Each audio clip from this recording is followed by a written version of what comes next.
Let me turn to the right and join that road.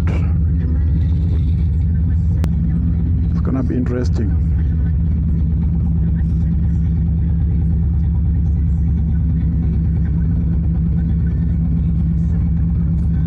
I think I'm putting myself in something. This is crazy.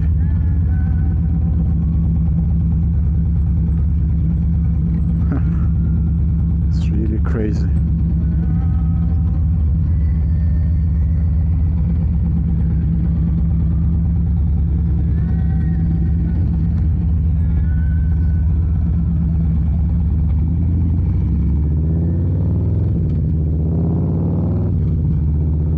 Okay, we move. Hey,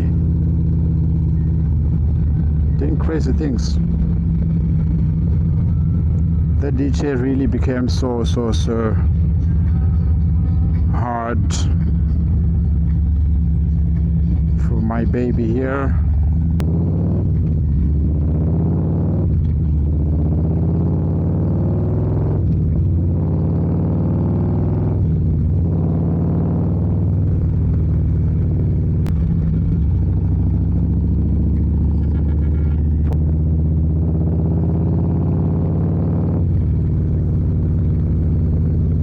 Hard. Okay, we made it. Why don't you join the mainstream? Go!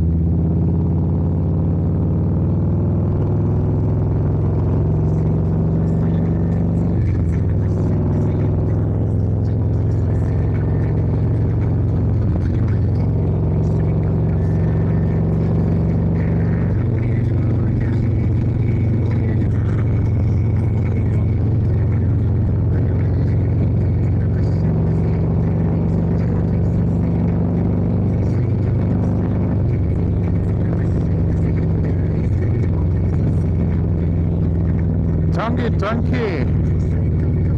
Careful.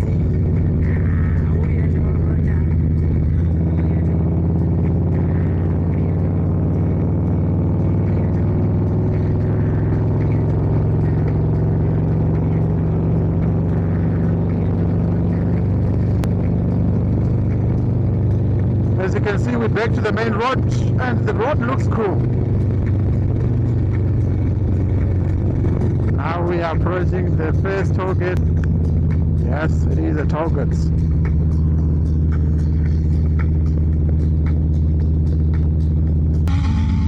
So the good thing here is that motorbikes don't pay in Zimbabwean toll gates.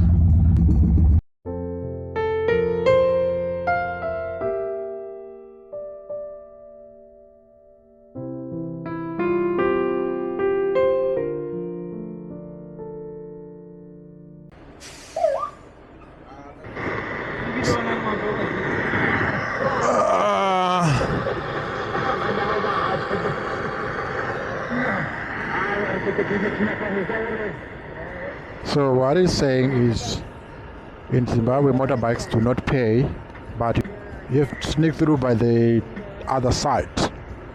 They can't officially open up for a bike. They can only officially open up for a bike if it's Zimbabwean registered. For foreign registered, they are saying they won't be able to distinguish if it's a bike or if it's really a car.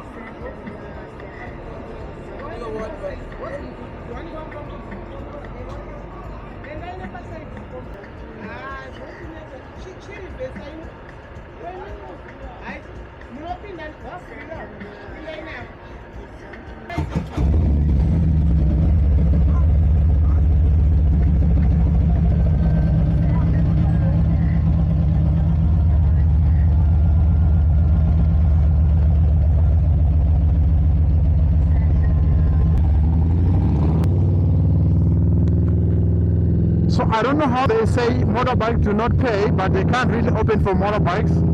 It doesn't make any sense to me. So they tell you to sneak your way out. That's how they say, and that's what they're saying here. So which means the system really doesn't cater for motorbikes. To me, if a system is properly designed and implemented, if it exempts motorbikes, whether the motorbike is from Uganda, South Africa, Ghana, Nigeria, if it gets there, there should be a way of opening out the boom for it, and the system accounts for that. So this gentleman was telling me that he can't open out the boom because the system won't account for it. He said the revenue number should be for the Zimbabwean registration, so that when he punches it up on their system, when they check, they can see that this was a motorbike.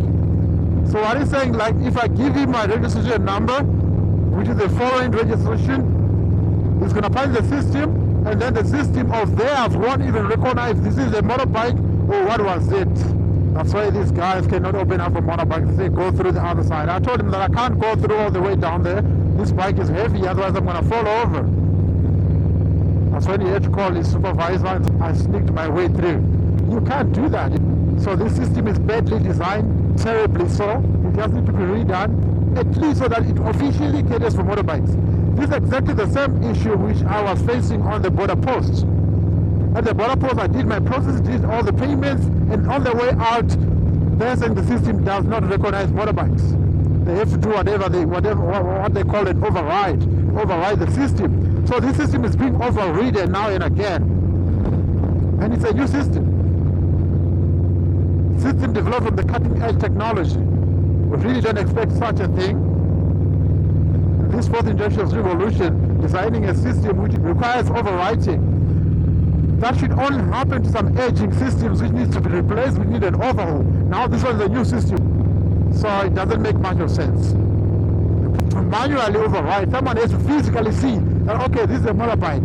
Let it go. And he signs a paper that I so and so authorized this thing to pass through because I visually saw that it's a motorbike. That's what delayed me there. I think I was late for about 30 to 40 minutes. And here this target again, I got delayed. So it all goes back to the bad system design and implementation. But anyway, what can we say? Nothing. We are just moving. As long as we're riding, put out some music, then we go.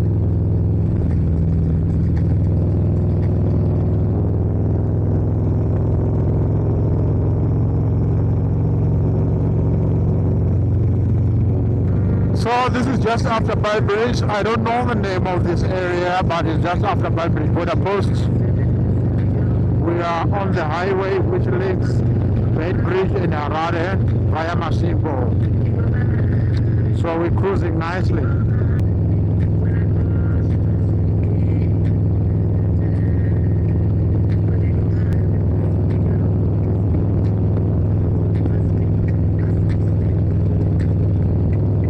As I was saying, you can see the road is pretty much empty. There's not even a traffic. So it's not necessary that this highway be dualized. Not necessary at all. At all. This, which has been done here, is pretty much enough. Now maintenance has to kick in. And then we are good. We're okay. That's it. No dualization whatsoever is needed here. Not at all.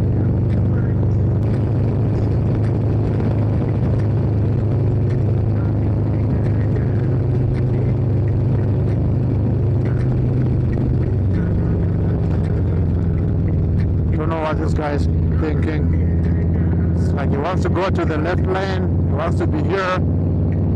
It's not clear what he wants.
Okay.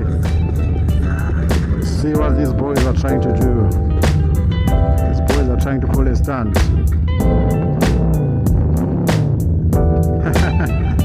Look at this boy.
Welcome to Mashingo Province.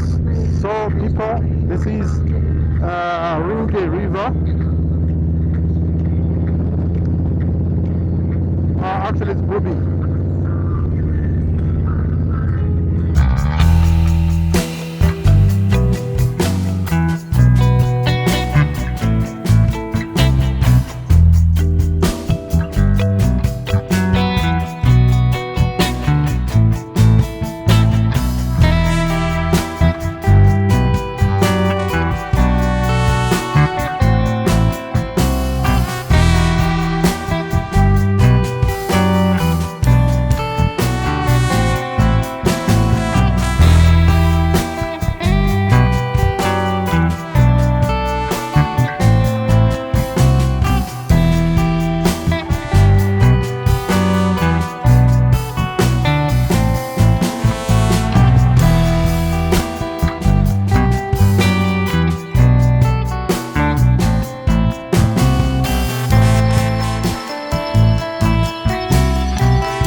Shucks.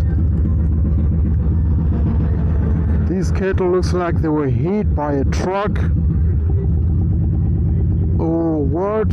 Is it a truck? Or yeah, I think it's a truck. Shame, man.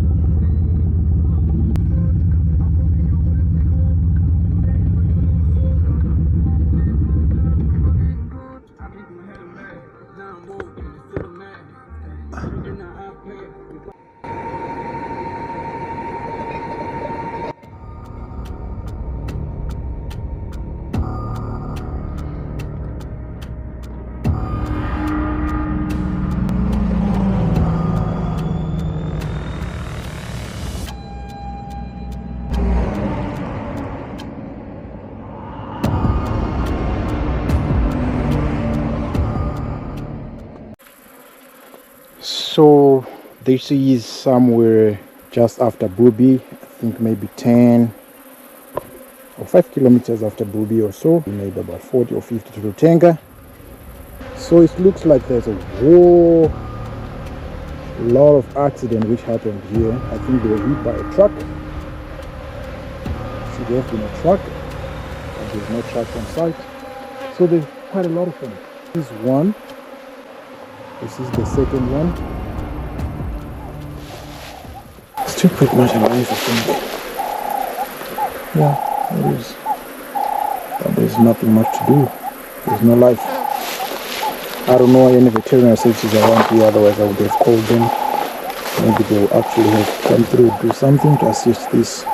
So since they were hit on this scene and they rolled over all the way down here, because I can see some grips here of the tire grips.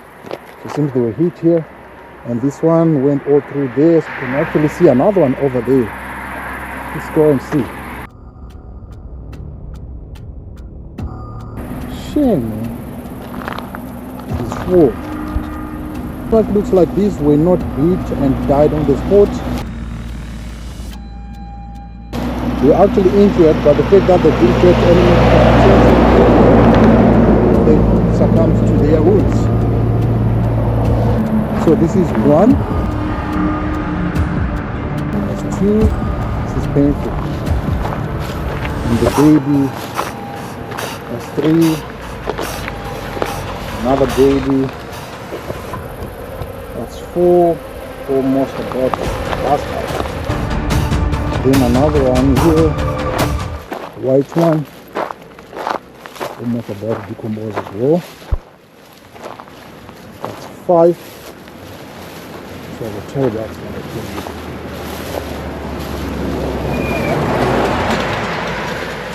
Five. There's two more all the way there. So this is 5 here, right?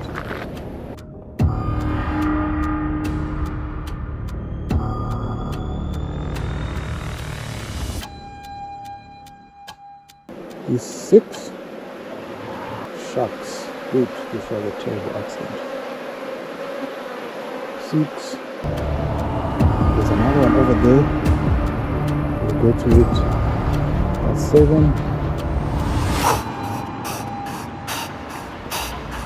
8. This was badly damaged. Badly.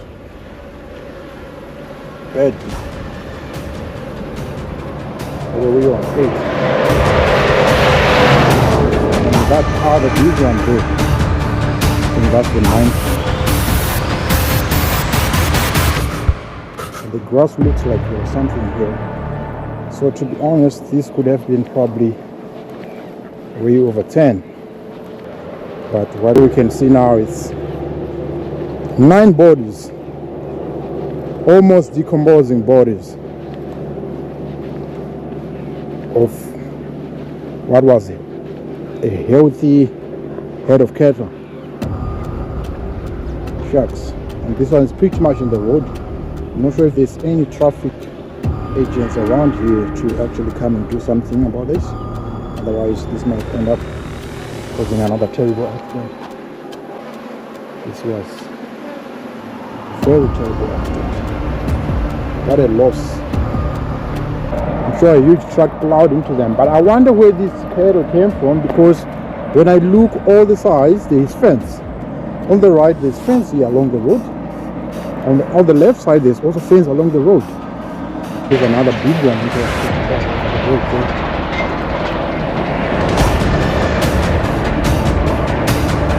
This is the monster.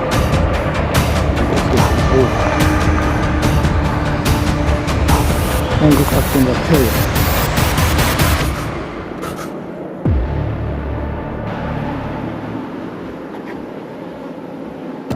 Feeling sorry for this one. She is still breathing, but yeah, there's no any hope of life.